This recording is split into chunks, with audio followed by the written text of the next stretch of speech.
just because something's fleeting doesn't mean it's not meaningful. And here to tell you about how meaningful life is, here's a guest. You want to tell people how meaningful life can be? Huh? Say hi to the people. Say hi to the people and welcome them to this video on My Oxford Year, which is a Netflix original that was based on a novel by Julia Whelan, and this was directed by Ian Morris, who did The In-Betweeners 2, and this adaptation was written by Melissa Osborne, no relation to Ozzy. I had you listen to some Ozzy Osbourne right after his passing. You could not believe what Ozzy Osbourne was able to do with his great vocal talents. Rest in peace, Ozzy Osbourne. You have absolutely no idea who Ozzy Osbourne still is. But that being said, we will come back to that. So, basically, My Fault London. Remember that?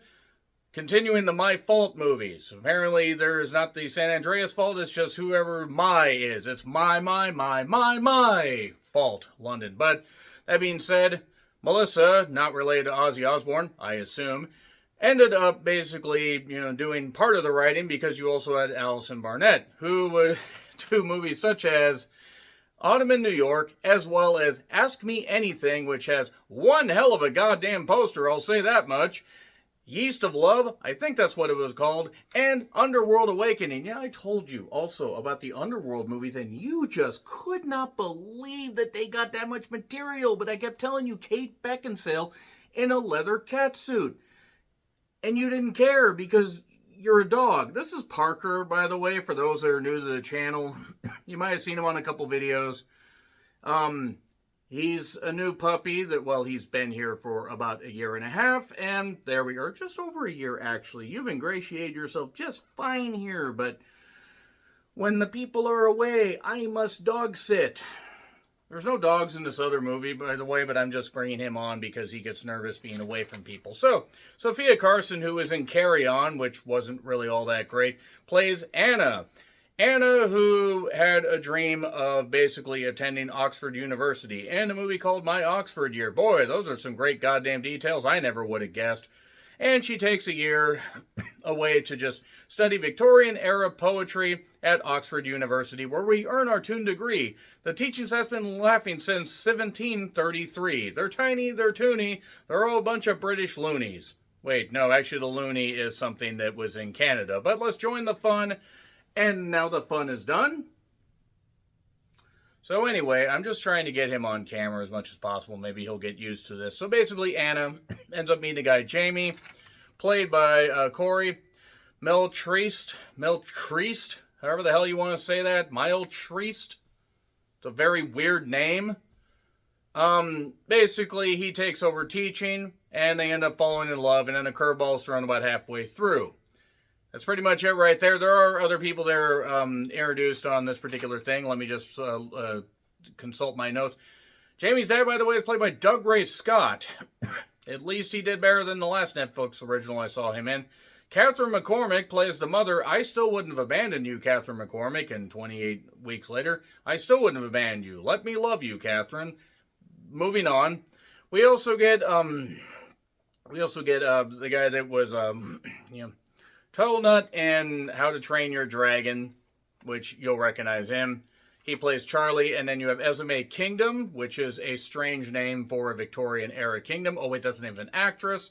She plays Maggie. There's Tom, who was in Gran Turismo, and We Live in Time. Great. Now I'm thinking about We Live in Time, so you better keep me amused, because I got really sad with that movie. You were only here for a little bit, and you heard me get sad about that movie. So anyway, Adopt Don't Shop, by the way. He's a good purebred dog. He's just weird. And Poppy Gilbert, who plays Cecilia. You're tearing my heart, and oh boy, there's a curveball thrown with her character, Baby. I have to say, Miss Gilbert has some beautiful eyes. Good grief, with respect, some very beautiful eyes. So basically, yes, it is at the posh Oxford University. Surrounding locations, we see the romance happen between Anna and Jamie, and subsequent other romances, and then there you go. Is there a lot to this movie? No. Unfortunately, there doesn't end up being a lot to sink your teeth into. It just ends up kind of being a movie that's mostly there. I also think that this movie could have used an edit because It rushes its ending, but none of the emotional punch feels earned. Yeah, see, you were doing the same thing I was doing. Let me get you some water after this review, won't I? Won't I? Okay. Okay, calm down. So anyway, basically, none of the emotional punch feels earned. And while the curveball that is thrown certainly puts a new wrinkle on the whole thing, it's also a new yet familiar wrinkle that ends up just feeling more like a crutch than anything. And I'm sorry, but Jamie and Anna as characters have zero chemistry. There is absolutely no chemistry between these two actors, between the two characters. It's not that they're bad actors. I just don't think that they're... See, he agrees. They're not very interesting characters. The side characters are at least a little more amusing, but everybody's instantly accepting of Anna. And I'm not saying like they wouldn't be accepting of a foreign exchange or, a student from another country, but still, it's awfully slick and well produced and everything, and just a little bit too basic and a little bit too just clean and sheen, and doesn't really have the pull of life that you would think would be just this absolute like barn burner, like this stormer, this emotional gut punch of a second act and a third act and stuff like that, or second half as it were. So anyway, basically, if you didn't end up liking this movie, I showed you like one scene and you got pretty bored. Now you're panting because you're wondering why the hell you're in here on this video. But you can say hi to the people. So nevertheless, I'm going to get into spoilers. It's on Netflix. 3, 2, 1, and spoilers. So yeah, Jamie lost his brother due to a rare cancer that's genetic, and Eddie stopped having treatment. Cecilia's always around Jamie because Jamie was the brother, and Cecilia used to date Eddie, and now she feels an obligation to kind of be part of the family because she was always there. Doug Ray Scott, the dad, wants to try and save the one son that he has left. Jamie, however, doing these treatments don't work. He decides he wants to spend the time that he has left doing whatever, despite being sick, because sometimes modern medicine makes you feel worse than the actual disease. It is what it is, and realistically, besides Sophia having a couple decent scenes where she pours a drink on a guy's crotch that won't leave her alone, Charlie being a very overly exuberant gay character, nothing wrong with that, by the way. If you have a problem with that, too bad. And Maggie and Tom getting together, there really isn't a whole lot to this. They have a lot of needle drops of music. They had a Chappelle Roan song, or I think that's how you say it. They had Kylie Minogue's Can't You Get You Out of My Head. And Kylie Minogue still. And from there, we really didn't have all that much. Yeah, you're looking at these notes and you just can't read any of this stuff. So, there was a nice part where Sophia was dressed as Wonder Woman. That was fetching because she's a very attractive woman. That's for a Halloween party. But she has to get used to the British customs. There's this nice thing about this, like, eatery truck run by this guy, Dimitri. And other than that, we really don't get all that much that we can, enjoy. And Cecilia, once it's revealed about Cecilia, you do feel for her characters. It would suck to lose the person that she loves. She can't even really go on dates because she still loves Eddie, and it still hurts.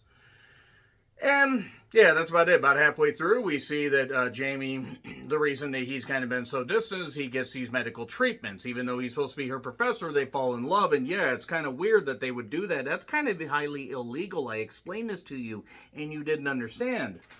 And yeah, basically they make a pact to spend the rest of their time together.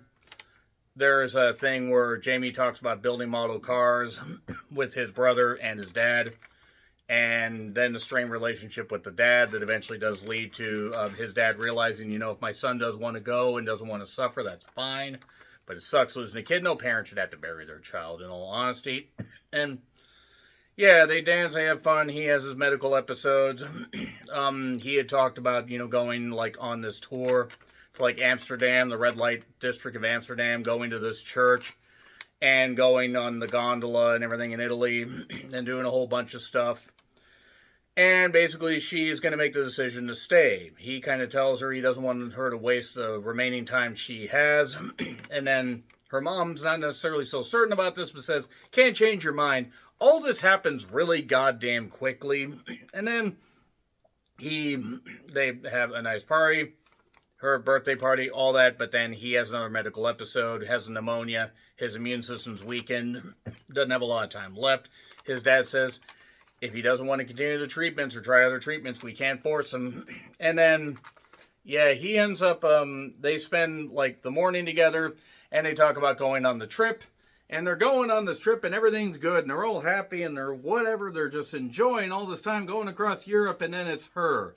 Because he died. And I tried to explain this to you and all you did was pant at me. You just panted and looked at me like you just didn't understand how somebody could do that. How somebody could just leave somebody like that. But nevertheless, basically, Jamie ended up dying. She went on this trip kind of as a way to honor him. And is teaching now at Oxford University. I probably made this movie sound a lot more interesting than it actually was. But yeah, this movie just didn't end up really doing anything for me. Like, none of the main characters were that interesting. The idea of living your life to its fullest would be fine. You would still want to exhaust all medical options, but it's your body. You'll cry if you want to. You'll cry if you want to. Cry if you want to. You would cry too if it happened to you. Do. So on that note, basically, she's teaching at Oxford. She's talking about the poetry. The poetry can't just be taught. It should really be tried. And that's it for my Oxford year. I don't know how it compares to the book. I don't really care. But that being said, it is what it is. It gets an F, though. It's not terribly emotionally grabbing. It's just basic. I mean, granted, I'm not exactly the type of audience for it either, but it is what it is. So yeah, F. Put a Letterboxd review up as well, so check that out if you want. Nevertheless, let me know your thoughts in the comments. Like, share, subscribe, Twitter, Letterboxd, Blue Sky handles in the description. I'm John Ritland. This is Parker. Once again, adopt, don't shop. And until we meet again, happy trails to you.